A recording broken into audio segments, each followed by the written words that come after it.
Good day, everyone. Welcome to lecture number 18. So, in our lecture number 17, we were discussing about the pipelining. Okay, and in pipelining, we said that the total time to or total number of cycles to complete n instructions will be n minus 1 plus k. This will be the time. But this time is in case of an idle pipeline. Idle pipeline. So what is an idle pipeline? So the idle pipeline is, first thing we are considering, there is no dependence. That means instructions are not dependent on each other. Okay, one instruction is not dependent on the other instruction. The second, we are saying that the operations are identical. All the instructions are identical. Identical in a sense that they are doing the same operation. And the third is, there is uniform workload in all stages. All stages. Or we can say an instruction is divided into uniform sub operations.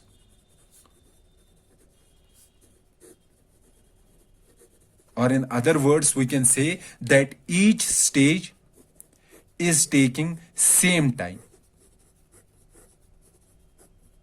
So all the stages are taking same time. So then it is called an idle pipeline. However, idle pipelines don't exist.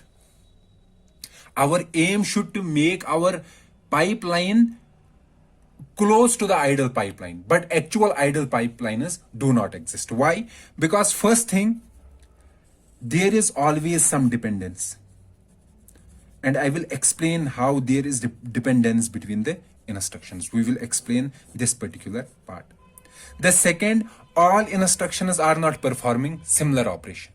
And the third, there is no uniform partitioning of sub operations, or we can say all these stages are not taking same amount of time. For example, fetch may take one cycle, or decode may also take one cycle, but execute, let's suppose in case of an add instruction, it can take one cycle, but in case of a, for example, multiple instruction, it will take, let's say, 3 cycles.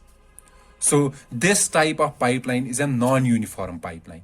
Non-uniform means that all the stages are not taking same amount of time.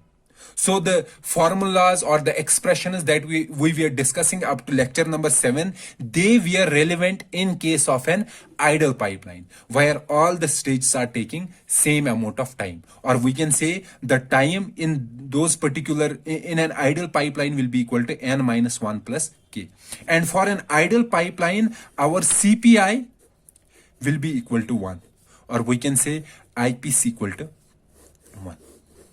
However, since there is no dependence or operations are not identical, or we can say there is not uniform sub operations, partitioning into sub operations, the CPI will be higher than 1 and IPC will be lower than 1. So ideal case, IPC is equal to 1. When there is no dependence between the instructions and the operations are identical and all the stages are taking uniform time.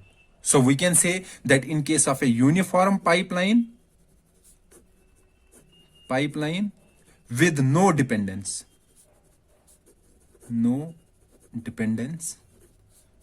with uniform pipeline with no dependence, the CPI is equal to 1. So this is an idle pipeline. Okay, so we cannot do anything about this, about second part. Why we cannot do anything? Because some operations are different. We cannot make all the operations same. Okay, so this third part, this also we cannot do anything about this, because if there is an instruction, for example, memory instruction, it has to get something from the memory, load instruction. I cannot make it equal to the add instruction because add is not accessing the memory. So it is not possible to to decompose or to partition each instruction into identical sub operations, because every instruction is performing a different operation. So these 2 points are out of scope. Now, as I said that in real pipelines there is dependence. So we will try. So what I am saying that in real pipelines there is dependence between instructions. Okay, and due to that dependence there is some delay, or we can say there are some in a sense that there are some extra cycles required.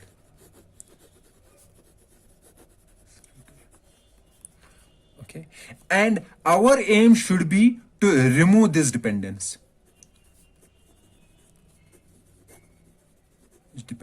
And by removing this dependence we will remove these extra cycles, and removing these extra cycles means that we will improve our IPC. Okay, so this will be our discussion, that since in idle pipeline we are assuming that there is no dependence between the instruction. However, in real scenarios there is dependence between the instructions, and due to that dependence we lose some extra cycles, and by losing some extra cycles our IPC will decrease, and our aim is to remove this dependency so that we can remove these extra cycles and our IPC will improve. So our first discussion will be to discuss these dependencies, which are also called pipeline hazards.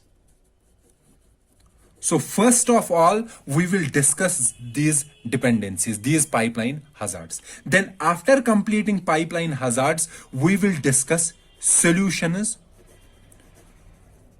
to remove these hazards. Okay, so pipeline hazards and the solutions of pipeline hazards will be our discussion in this lecture and in subsequent 2 or 3 lectures. So before discussing pipeline hazards, let me introduce a new concept here, which is called pipeline diagram. Okay, so it is a diagram that is used to understand the concepts of pipelining. So let's take a pipeline diagram. So basically, as I said, our aim is to discuss pipeline hazards. But going into the pipeline hazards, let's first understand pipeline diagram. Then that will help us to understand those pipeline hazards. Okay, fine. So pipeline diagram, it has some rules there are some rules for constructing a pipeline diagram. So for example, if we have 5-stage pipeline,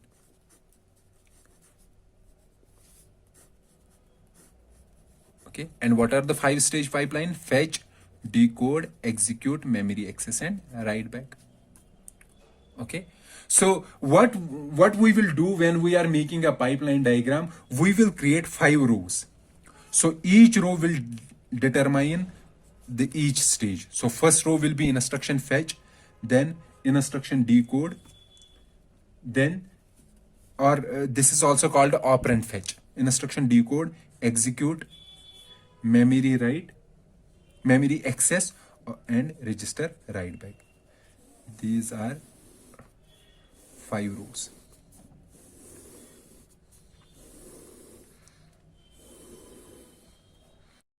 So this pipelining diagram is just for understanding the working of a pipeline and how how different instructions are executed in a processor pipeline. And for a diagrammatically representing and for easy understanding, we will use pipeline diagram. So as I said, that rows will represent the stages in the pipeline and our columns will represent the cycle.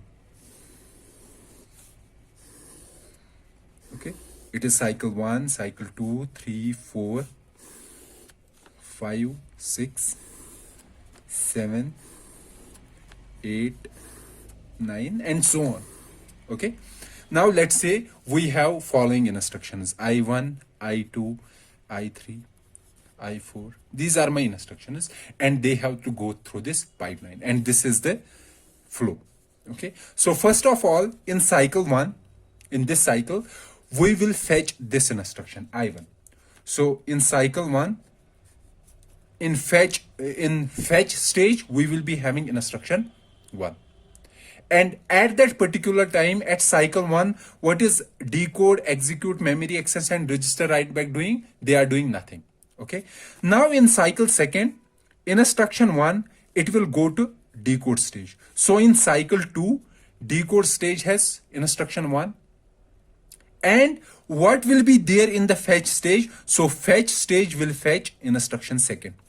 So in 2nd cycle, we will be having instruction 2nd. Now in 3rd cycle, instruction 1 will go to the execute stage. Okay, instruction 2 will go from fetch to decode stage. And in fetch cycle, we will be having, and in 3rd cycle, fetch will fetch instruction 3. Likewise, in 4th cycle, it will go to memory access. Instruction 2 will jump from decode to execute, and instruction 3 will jump from fetch to decode. And in the 4th cycle, it will fetch 4. Okay, likewise, it will go. Now in the 5th cycle, it will come here. I2 will be in memory access, I3 will be in execute, I4 will be here. And if there is I5, it will be here. And in the 6th cycle, this will come out. Okay, in cycle 6, I2 will be here. Or we can say at the end of cycle 5, instruction 1 will complete. I2 will be here, I3 here, I4 here, and so on. So what is this pipeline diagram showing? This pipeline diagram is showing that in instruction fetch, in different stages, what is there in these stages in different cycles. So in cycle 1, fetch stage has I1, in 2 it has I2, in cycle 3 it has 3, in 4 it has I4, in 5 it has I5. Okay, likewise, decode has nothing in cycle 1, it has I1 in cycle 2, I2 in cycle 3, I3 in cycle 4, I4 in cycle 5, and so on. Likewise for other stages. Okay, now for example, if there is some instruction add, this is an instruction, let's say this is I1, so it will be in fetch in the first, then decode, then execute, then memory access. Now somebody will say that add instruction does not require memory access because it does not have to access the memory, but still it will come to the memory access stage, and there won't happen anything in memory access stage, and it will then go to the register write back in the 5th cycle. So even if there is some instruction who is doing nothing in that particular stage, still it will go through that stage. So you have to remember that point. Okay, and you can see that instructions proceed from one stage to the next stage across clock cycles, and each cell represents the execution of an instruction in a stage. So each cell, for example, this particular cell, it represents the decode of instruction I4 in stage 5, in cycle 5. Okay, so this is the pipeline diagram, and using this diagram we will show different scenarios that happen in the processor pipeline. For example, if there is a pipeline, for example, let's say after I5 there is nothing in these two, and then we have I6. Okay, so you can see that decode stage in cycle 7 and cycle 8, it is idle. Okay, this idle is called a bubble. In a uniform pipeline with no dependency. So what is uniform pipeline? Uniform means all stages take same time, same cycles. Okay, and with no dependency means no instruction is dependent on another instruction. There won't be any bubble in the pipeline diagram, because instructions will process one after the another. However, due to dependencies, some stages will be idle. There will be bubbles, and the result of bubbles means decrease in performance. So as I said, that there is dependence between the instructions, and that dependence is called a hazard, pipeline hazard.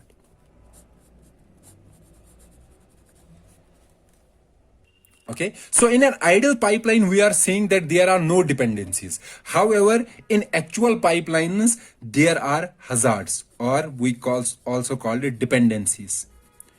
From one instruction to another instruction, there is a dependency or there is a hazard. And if we didn't took care of these hazards, it will result in incorrect execution.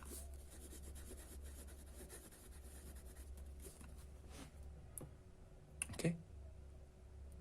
So we have to address these hazards. First of all, we have to understand these hazards, and after understanding, we will discuss how to remove these hazards or how to provide solutions to handle these hazards.